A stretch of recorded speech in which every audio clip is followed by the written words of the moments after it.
So final two questions, Mrs. Izzadeen. I'll let you go. I know you have a lot of work to do. I'm Yeah. sure the news is always breaking in Sri Lanka and worldwide. We've been critical of Israel. We've been critical of American and European politics in this situation. But I want you to be a little critical about the Arab states in the region. Saudi Arabia, we talked about the normalization between Saudi and Israel and how that has brought some pressure on Hamas as well, because to keep alive this project of Palestinian statehood.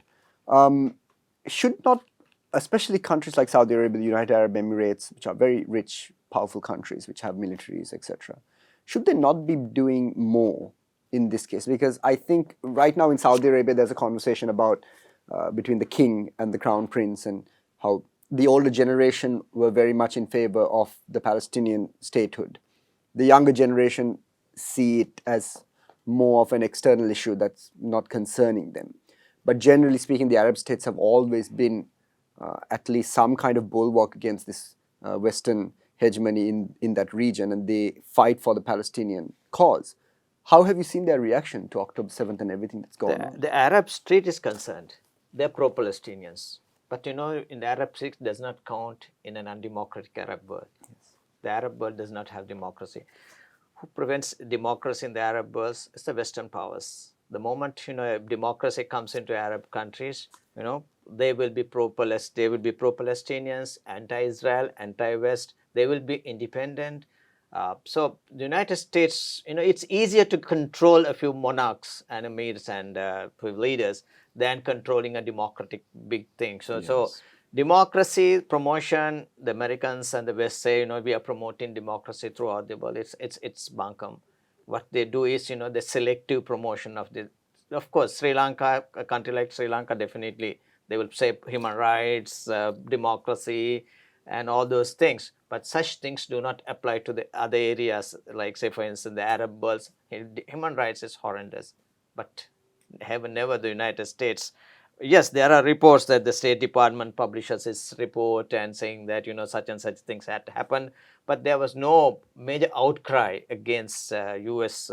Against human rights, the records of these Arab countries. So the Arab street is concerned, they were pro-Palestinian, but the Arab countries have been, they depend on the United States for their own security, right? Say, but for instance, it's actually, you have to differentiate between what security they are talking about. It's their personal security. Yes. They want to protect that power structure. Yes. It's not the country per se, right? It's like, say, the royal families. That's what that's what their security is concerned. So, and yes, now that they will also talk about the boundaries and the country's security also. But the bigger focus is on the power structure. They want to protect the existing undemocratic power structure in the Middle East. This is what so the United States and these Arab Gulf countries are united in the particular objective is concerned by to protect the power structure. All right. Yeah.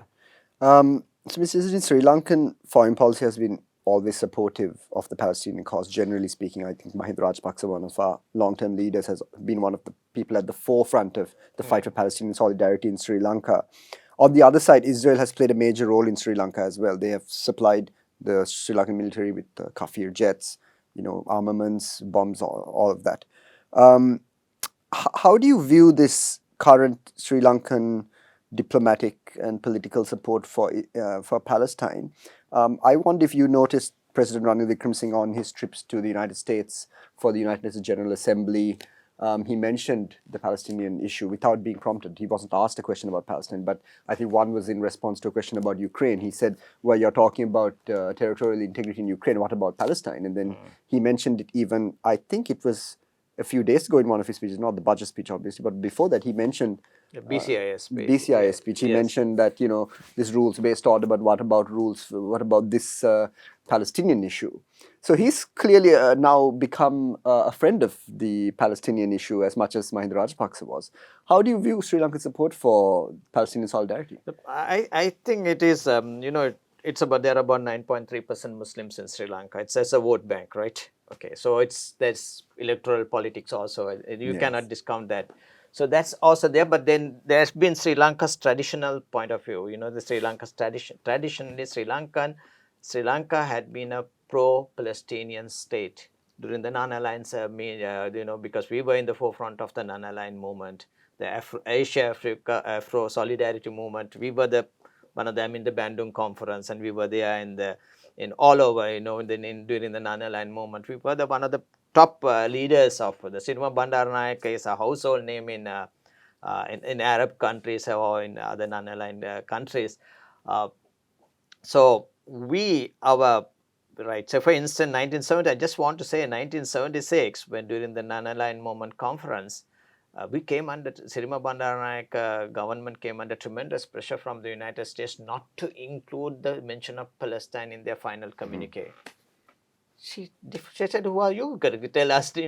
She went ahead and made a huge, biggest, strongest support for the Palestinian cause that was mentioned in the final the communique. And then, unfortunately, the 1983 war happened, and no one was giving us, the Western countries, the United States refused to give us weapons because pointing India to get the India's support if you want our weapons. So India was opposing it. Then the United States used the behind-the-scenes diplomacy and introduced Israel into the crisis. And J.R. Jawad then came and said, we are going to set up a liaison office in the U.S. embassy because we need the Israeli weapons. And it challenges Muslim MPs like, if you have anyone, my door is open. If you don't like, you can walk out. This thing. So everyone, stick by the president, and so that. But the Prime Minister, so President Premadasa, he said, if I become the president, I would sever relations with Israel, which he did. Yes. So then again, we came to a position that we needed strong and advanced weaponry. So it does not mean the Arab countries were not supporting Sri Lanka. They have been supporting Sri Lanka diplomatically, financially throughout this 30-year war. There were from Kuwait, Saudi Arabia, many countries. Most of the projects in the road projects, hospital projects, and they were the Muslim countries and the Arab countries were the Iran and also the Sapukaskan, the oil refinery. But so many projects were also they have taken. So that development, and also at the United Nations, after when this particular when the war ended and Sri Lanka was called before the United Nations Human Rights Council for human rights violations and this that war crimes, alleged war crimes that had taken place in the last stages of the war. It was the Palestinian voice, the Palestinian ambassadors, the Palestinian presidents. They lobbied the Arab countries to support Sri Lanka, right?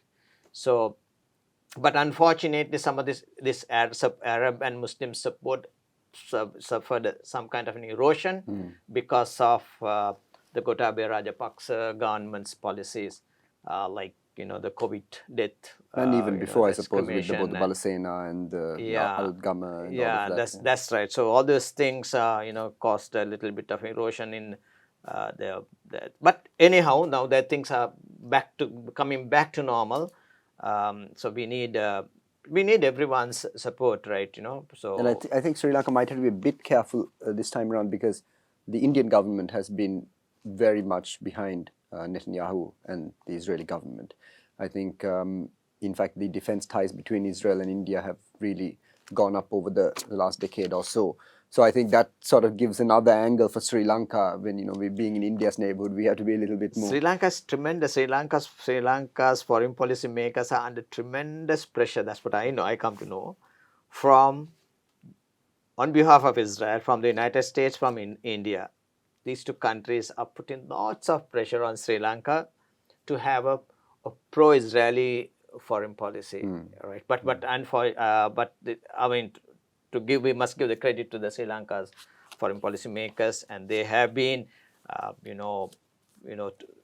have been doing the right thing by really balancing it properly. And sometimes we see they are a little bit pro-Israeli also, like say for instance at one particular UN resolutions, our ambassador was missing when the vital vote was required. Then he later said he was in the washroom at that particular time.